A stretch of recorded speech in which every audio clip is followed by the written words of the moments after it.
In an effort to contribute toward the fight against COVID-19 and get back to business, Jachris has combined over 44 years' experience in the world of hose and fittings with over 10 years' experience in the world of misting systems to conceptualize, create, and commercialize SpraySAFE, an automated mist sanitizing safety tunnel.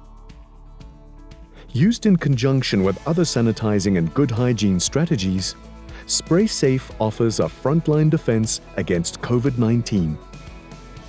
It ensures that everyone from staff, customers, commuters, shoppers, and travelers are properly sanitized at mass entry and exit points. These include office buildings, factories, mines, malls, train and bus stations, taxi ranks, airports, and banks, to name but a few.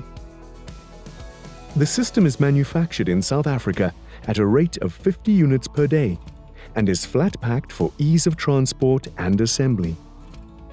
SpraySAFE can be used with a liquid sanitizing agent of your choice, provided it's safe to do so.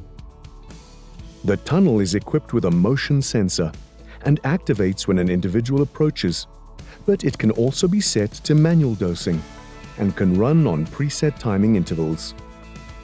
Set in a V-shaped trajectory above the shoulders, the sanitizing mist coats the individual's arms and hands and dries soon after exit. To get in touch, send us a WhatsApp on 083 287 0540 or email us on sales@jachris.com to enter our production allocation. And remember, rather spray safe than sorry.